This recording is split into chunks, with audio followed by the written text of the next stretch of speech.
Gustavo Scarpa de saída do Atlético, últimas de mercado, bastidores, finanças e muito mais. Fala aí pessoal, sou Jorge Nicola, bem-vindos a mais um vídeo do canal, sempre bom ter vocês por aqui, sem perder tempo, pedir para deixar like, se inscrever no canal e ativar as notificações. Agora sim, bora começar o vídeo para contar que o TJD, Tribunal de Justiça Desportiva, decidiu suspender por apenas 4 jogos os 23 atletas de Atlético e Cruzeiro que se envolveram numa guerra campal na final do Campeonato Mineiro. Além dessas suspensões que precisam ser cumpridas no Campeonato Mineiro do ano que vem, Cruzeiro e Atlético terão de pagar multa de R$400 mil cada. E Hulk, que vive seu 5º maior jejum de gols com a camisa atleticana. Ele passou em branco na derrota do Atlético, mais uma fora de casa. O Atlético perdeu para o Fluminense por 1-0 e o Hulk chegou a 8 partidas sem marcar gols. Seus últimos gols aconteceram em 14 de fevereiro, na vitória contra o Itabirito, em que ele marcou 3 vezes. O maior jejum de gols do Hulk com a camisa do Atlético aconteceu na temporada passada, foram 15 partidas sem balançar as redes entre 17 de agosto e 28 de outubro. Segundo o maior jejum de 12 gols, ele também chegou a ficar outros períodos de 10 jogos e de 9 jogos sem marcar gols. Hulk, que aos 39 anos de idade, desde 2021 no Atlético, soma 303 jogos, 140 gols e 54 assistências com a camisa atleticana. Você gostou do sorteio do seu time na Copa do Brasil? Nessa segunda-feira a CBF reuniu dirigentes dos clubes e fez o sorteio da 5ª fase que marca a entrada das equipes da Série A na competição. Dá para contar que Palmeiras e Corinthians foram os maiores sortudos. Palmeiras enfrenta o Jacuipense, time da Bahia, que até fez bom campeonato estadual, mas está bem distante da realidade financeira alviverde. Já o Corinthians encara o Barra, de Santa Catarina. Barra que foi campeão da Série D no ano passado, Barra que foi campeão catarinense esse ano, mas é um time de 3ª divisão nacional. O Grêmio pega o Confiança, campeão em Sergipe, o Vasco pega o Paysandu, campeão lá em Belém, no Pará. Queria contar sobre os confrontos de times da Série A contra times da Série B. Atlético Mineiro e Ceará, Cruzeiro e Goiás, Atlético Paranaense e Atlético Goianiense.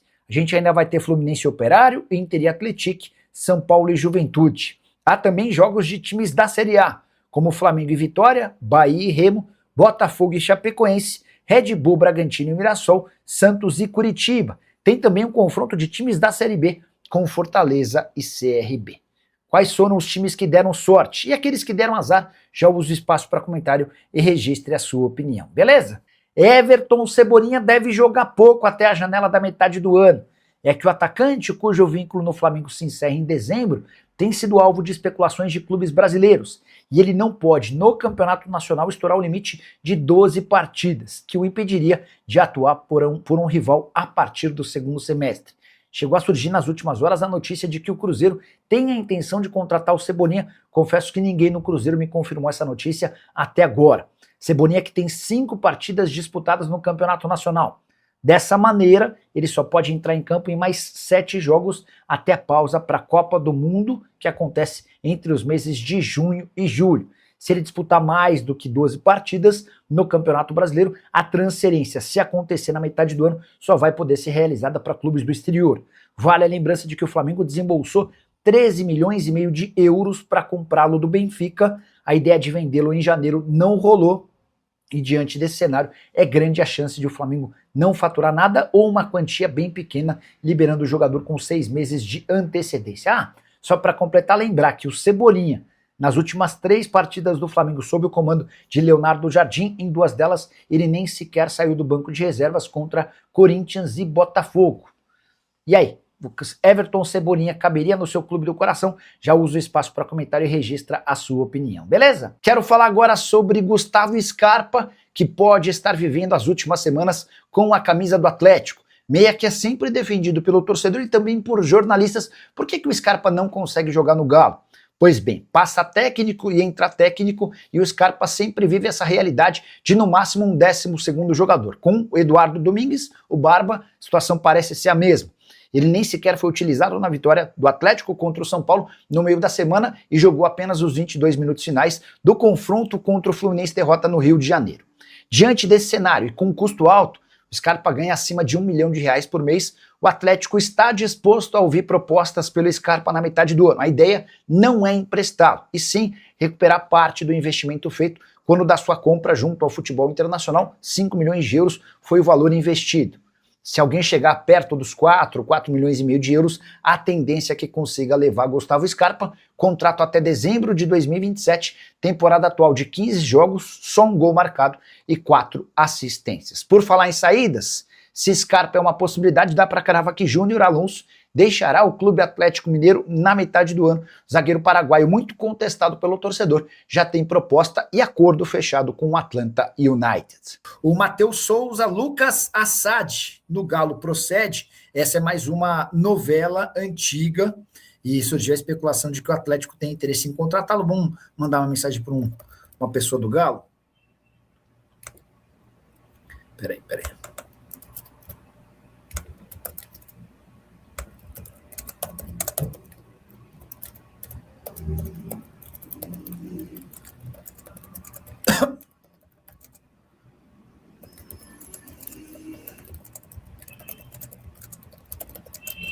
Mandei aqui, se tiver uma resposta ao longo da live, já contamos para vocês também, tá? Ó, próxima pergunta, deixa eu ver quem é que tá perguntando aqui.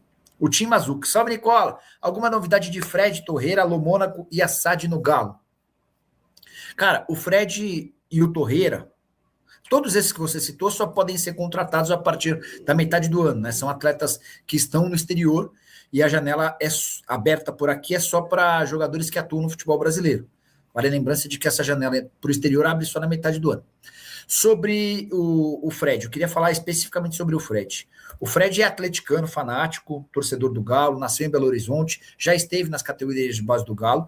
Se depender dele, é grande a chance de o Fred virar reforço atleticano na metade do ano. Mas os empresários do Fred estão decididos a ouvir mercado, então, a ouvir outras propostas. E o que eu escutei de uma pessoa com quem conversei do staff do Fred é de que há mais 4 clubes brasileiros grandes interessados na contratação dele, tá? Não tem nada perto de fechar, não tem nada que dê para cravar, mas existe o interesse de outros clubes brasileiros na contratação do Fred. O Torreira, todo mundo ficou com a impressão de que pode haver acordo com o Torreira, diante das palavras do Paulo Brax na última entrevista coletiva. A forma como o Brax descreveu esse primeiro volante que é buscado, que é alvo, ficou muito na cara que era o Torreira, tá? Torreira que já teve a vontade de voltar para a América do Sul para tentar ficar um pouco mais perto da família e estar no Atlético Mineiro é bem mais perto do Uruguai do que qualquer país do futebol europeu, tá? Bom, respondendo a mais essa, vai mandando a sua pergunta aí, a gente vai mercado e mais. Vai mandando sua pergunta, a gente vai respondendo o que eu não souber. Estou com o WhatsApp aberto, vou repassando para mais pessoas, tá? Boa noite, Nicola. De quanto será o aporte do Galo? Até 520 milhões de reais. E aí tem uma conta importante para ser comentada com vocês. O Galo hoje tem 600 milhões de reais de dívidas bancárias. E especialmente por causa das dívidas bancárias, o custo do juro da dívida do Atlético no ano passado foi de 250 milhões de reais. Então imagina que você tem uma dívida, né? E além de devolver o dinheiro que você deve, ainda tem os juros. Os juros são astronômicos. E no caso do Atlético, tiraram do Atlético 250 milhões de reais no ano passado. Você divide por 12 e o custo desse juro no ano passado foi de 21 milhões de reais. Basicamente o custo da folha salarial do Galo. Se não houvesse isso, o Galo poderia dobrar a sua folha salarial. Foi por isso que Rafael e Rubens Menin foram convencidos a fazer um aporte de até 520 milhões de reais. Eles estão em negociações com os bancos para tentar que esses 520 milhões sirvam para quitar os mais de 600 milhões de reais de dívidas bancárias.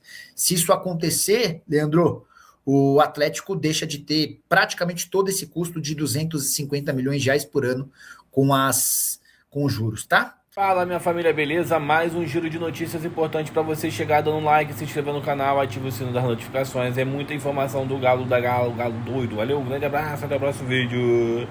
É o Galo na toca do Galo. Fui!